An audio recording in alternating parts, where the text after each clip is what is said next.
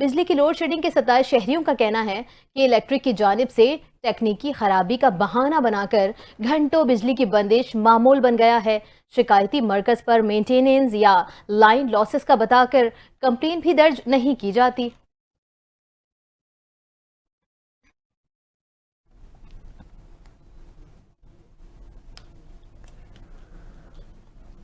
آگے بڑھیں اور آپ کو بتائیں کہ کراچی کی عدالت نے بچوں کی اسمگلنگ اور کاغذات میں رد و بدل کے مقدمے میں نامزد سماجی رہنما سالم برنی کی درخواست ضمانت پر فیصلہ محفوظ کر لیا۔ سالم برنی کو کراچی ایئرپورٹ سے گرفتار کیا گیا تھا۔ سالم برنی کے وکیل کے مطابق FIA ٹرائل میں تاخیری حلبے استعمال کر رہی ہے۔ انہوں نے کہا کہ 5 ماہ گزرنے کے باوجود تفتیشی افسر نے مقدمے کا چالان پیش نہیں کیا۔ جن بچوں کو اسمگل کرنے کا الزام ہے وہ کراچی میں موجود ہیں۔ سالم برنی کے وکیل نے کہا کہ سالم برنی ضمانت کا مستحق ہے، ضمانت منظور کی جائے۔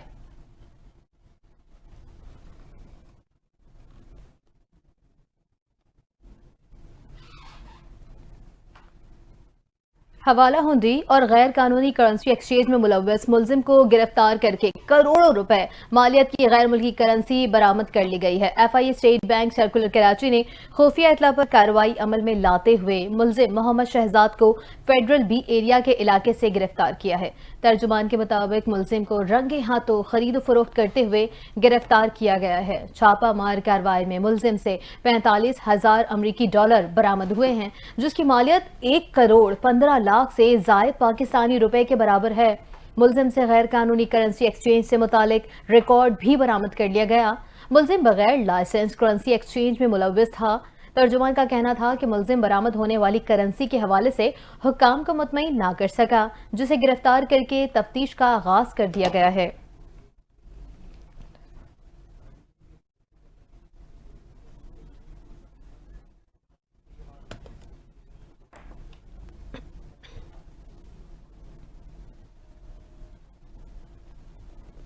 ادھر بھارتی میڈیا نے کہا ہے کہ وزیر خارجہ جے شنکر کے دورہ اسلام آباد میں 2 طرفہ بات چیت نہیں ہوئی، مگر پاکستان اور بھارت کے درمیان برف پگھل گئی ہے۔ بھارتی میڈیا کے مطابق دونوں ملکوں کے وزراء اعظم کا اگلے ماہ کوپ 29 اجلاس کے موقع پر آمنے سامنے آنے کا امکان ہے۔ تاہم کسی بنیادی پیش رفت کے لیے بھارت چاہے گا کہ نئی دلی میں پاکستانی ہائی کمشنر کا پھر سے تقرر کیا جائے۔ بھارتی میڈیا کے مطابق جے شنکر کی وزیر اعظم شہباز شریف اور وزیر خارجہ اسحاق ڈار سے باضابطہ 2 طرفہ ملاقات نہیں ہوئی۔ تاہم 9 سال میں کسی بھی بھارتی وزیر خارجہ کا پہلا دورہ پاکستان بغیر کسی مسئلے کے مکمل ہونا بھارتی حکومت نے مثبت پیش رفت تصور کیا ہے۔ بھارتی میڈیا کے مطابق ابتدائی طور پر ایسا طے نہیں کیا گیا تھا، مگر شنگھائی تعاون تنظیم اجلاس کے دوران لنچ کے موقع پر دونوں وزرائے خارجہ ساتھ ساتھ بیٹھے اور دیگر مندوبین کی موجودگی میں طویل بات چیت ہوئی۔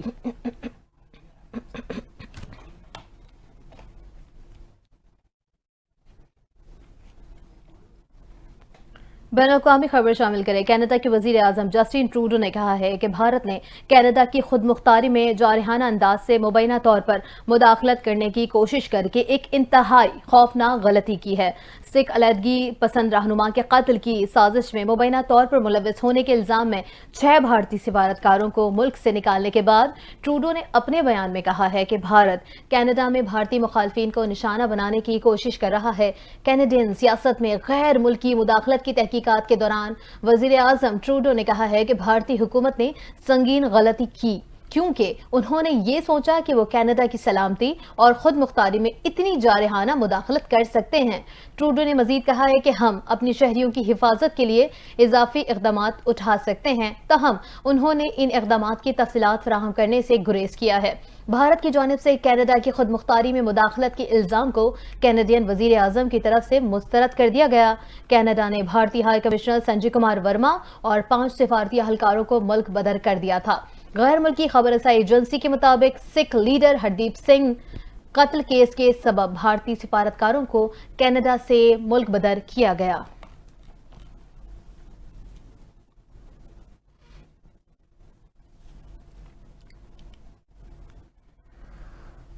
اب آپ کو بتائیں کہ اسرائیلی وزیراعظم نے ایران پر حملے کے اہداف کی منظوری دے دی ہے۔ امریکی خبر رساں اداروں نے اسرائیلی ذرائع کے حوالے سے بتایا کہ وزیر اعظم نیتن یاہو نے ایران کی جانب سے اسرائیل پر کیے گئے میزائل حملوں کے جواب میں اسرائیلی کارروائی کے لیے ایرانی اہداف کی منظوری دے دی ہے۔ میڈیا رپورٹس میں ذرائع کے حوالے سے دعویٰ کیا گیا کہ مخصوص اہداف کی تفصیلات نہیں بتائی گئیں اور نہ ہی یہ بات واضح کی گئی کہ اسرائیلی فوجی اہداف کو نشانہ بنائے گا یا نہیں۔ میڈیا رپورٹس کے مطابق متوقع اسرائیلی کارروائی کے آغاز کے لیے کوئی وقت مقرر نہیں کیا گیا۔ ایران نے 1 اکتوبر کو اسرائیل کی جانب سے 400 بیلسٹک میزائل فائر کیے تھے، جس کے بعد مقبوضہ بیت المقدس سمیت اسرائیل بھر میں سائرن بجنے لگے تھے۔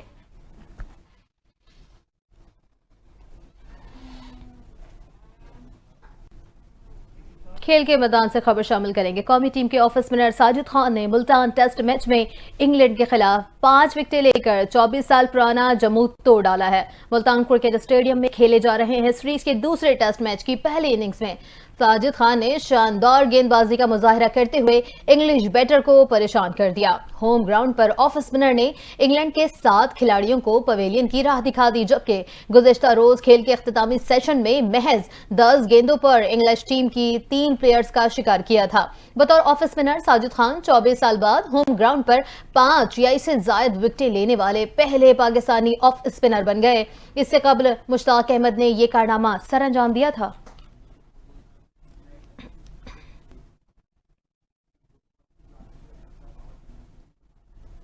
آپ کو بتائیں کہ بھارتی جماعت نیشنلسٹ کانگریس پارٹی سے وابستہ سیاستدان بابا صدیقی کو قتل کروانے والے لارنس بشنوئی گینگ نے Bollywood super star Salman Khan کی مدد کرنے والے افراد کو بھی دھمکی دے دی ہے۔ بھارتی میڈیا کے مطابق لارنس بشنوئی گینگ نے بابا صدیقی کے قتل کی ذمہ داری قبول کرنے کے بعد اب سلمان خان کی مدد کرنے والے افراد کو بھی نشانے پر رکھ لیا۔ لارنس بشنوئی گینگ کی جانب سے دی گئی دھمکی میں کہا گیا کہ سلمان خان کو دھمکانے کے لیے ان کے گھر کے باہر گولیاں چلائی جا چکی ہیں، لیکن اب جو شخص سلمان خان کی مدد کرے گا وہ بھی بشنوئی گینگ کی گرفت میں آئے گا۔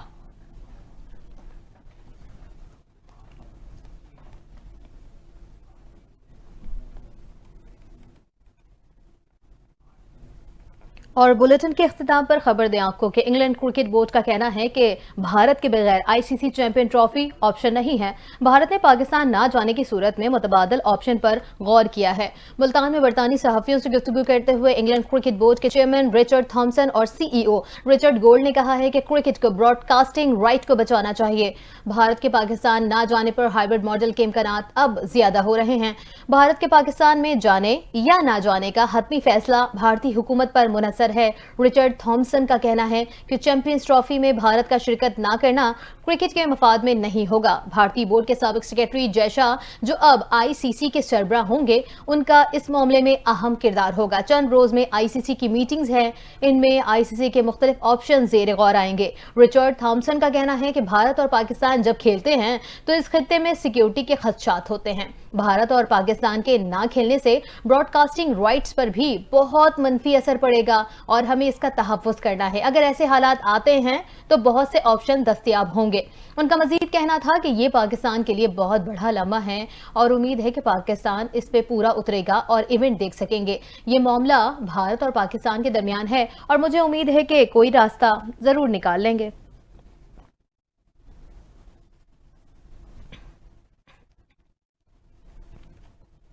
نیوز بلیٹن سے فی الوقت اتنا ہی۔ مزید خبروں اپڈیٹس کے لیے آپ دیکھتے رہیے NTN نیوز۔